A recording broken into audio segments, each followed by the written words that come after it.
Look at this, it's like a little present. Mind blown as to how delicious it was. Super smooth, super milky milk chocolate. I guess it's almost like you're chewing on shaved ice.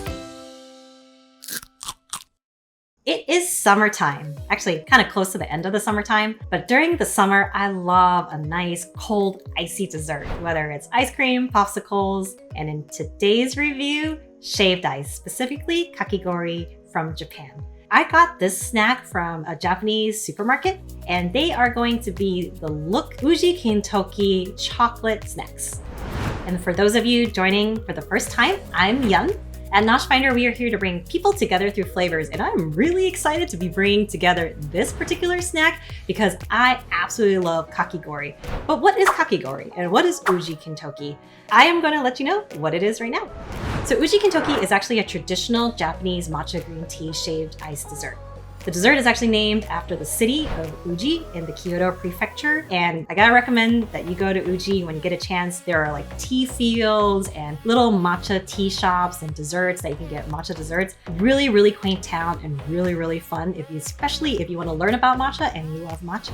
So the shaved ice portion of the dessert is called Kakigori. And Kakigori dates all the way back to the late 700s in Japan, when blocks of ice were actually saved during those colder months.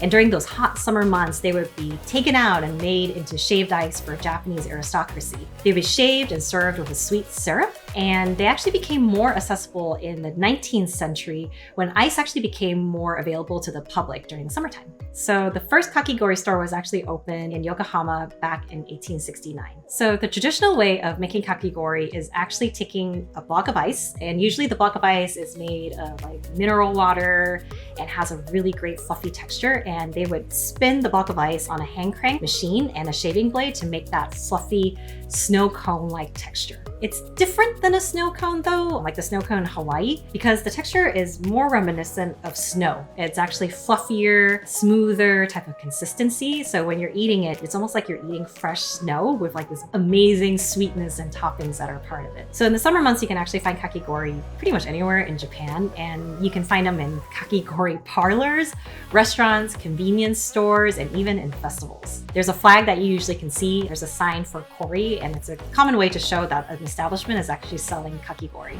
So Ujikintoki is a type of Kakigori. There's shaved ice on the bottom, and then you have green tea syrup, and you top it with red bean paste. And other common toppings include mochi, sweetened condensed milk, and even green tea ice cream. Oh my gosh, sounds amazing and is really, really good and so refreshing. The matcha actually has a slightly grassy, mellow type of flavor and pairs really well with a sweet red bean paste, and it's a really classic and well-loved Kakigori flavor and combination for people.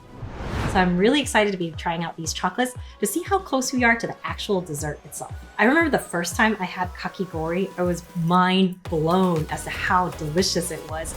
Okay, so let's open up these snacks and see how they taste. This packaging is really cute. It's a box with the Kakigori, the shaved ice with the red bean that we just described. And you can see a little bit of what this snack is going to look like with the little chocolate shell and the matcha, and I guess there's like some red beans in there too. Wow. So it's going to be a true flavor combination with real red beans. Oh, look at this. It's like a little present. Oh, it's like little gems and treasures in this little jewelry box. This is so cool. I love Japanese packaging. They have like the best type of packaging out there. So each one, oh, there's like individually little wrapped pieces of chocolate. So this is really great. I like how they're bite-sized too. So this should be really nice. So let's open up the little wrap. They look like these really fancy little chocolates in those fancy boxes. It looks really high-end, so it looks really cool. And it's like gem shaped, so it's really interesting. It's not just like a block of chocolate or whatever. They kind of made it into this little cute little mound. So these look like chocolate truffles. They have a very fancy type of look and texture. It looks super smooth. Slightly melts in my hand already, so they're probably going to be like super smooth and gooey. And when I smell it, definitely just smell chocolate. I don't really smell matcha at all, so I might be in for a surprise. Either it's going to taste like matcha or not. All right, so let's try it out and see how it tastes.